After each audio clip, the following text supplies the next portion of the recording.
I believe that people can be empowered by merely playing and doing the passion and pursuing their dreams in their sports, in anything that they do.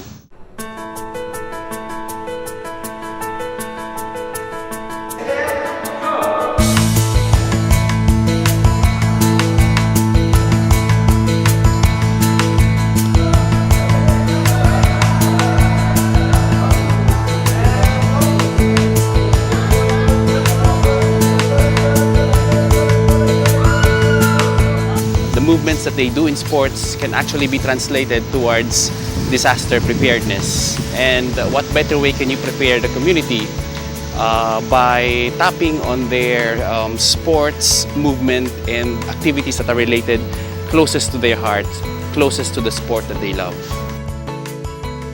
There is a need of psychological preparation because first and foremost, it is in our central nervous system that we can react in any disaster.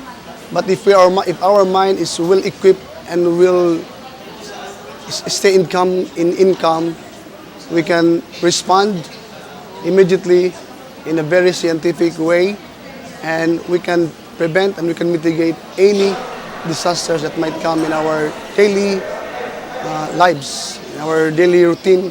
It's either at home, in school, or in any community that we belong. For this workshop, we were able to already. Actually, this is our fourth time already to come here. For the first three workshops that we did, we were able to introduce already what 3 R's is: replay, relive, and then recreate. And then in this one, we were able to check already on what were the output of some of the participants before. If they were able to create already, or they were able to apply all the things that they needed in terms of like developing the skills that we're able to impart with them. And we impart these different skills that are necessary for survival, and we teach and we empower the teachers, the PE teachers themselves, to be at the front line of promoting this consciousness in their physical education classes.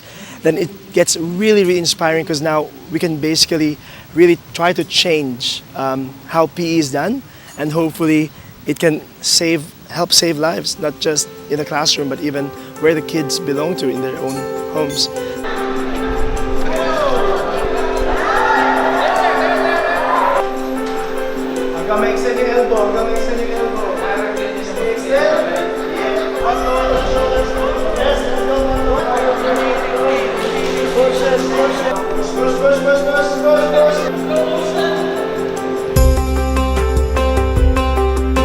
This particular program, we're introducing the 3 C's, which is competence, confidence, and cognition, where we now train participants on their deeper understanding of what disaster is all about. That's why that's the first C, cognition, to improve their thoughts, their knowledge, and then their competence in moving to safety in times of disaster, and confidence, which is the psychological preparedness.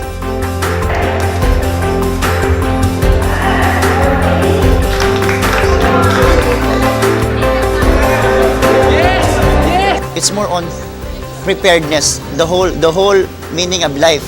So integration of life skills, so na-apply ko na. At the same time, it broadened my idea, it broadened my thoughts about considering others. Kasi may mga bata na doing the right form pero hindi natin alam na may mga disability pala.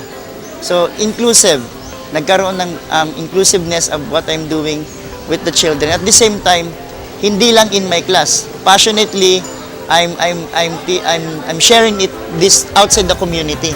May mga bata akong tinuturuan na they are dancers. So they are not my students. But this time, I'm preparing them not just as a dancer to be a winner, but this time I'm preparing them to be a winner in life. I think the best practice that I could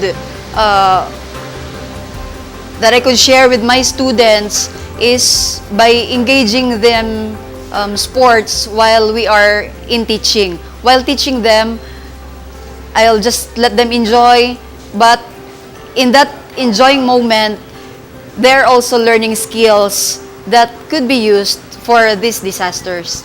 I would like to encourage the new participants and even the old participants to really apply this, because you'll be surprised how this can multiply and how the children and your community members will be empowered, and even you as a teacher and as a coach will discover different ways of strengthening your communities that the disaster actually has a gift to give us, because it has allowed us to discover a lot of things that we never knew about ourselves prior to the disaster. So I'd like to encourage, inspire, and strengthen all the participants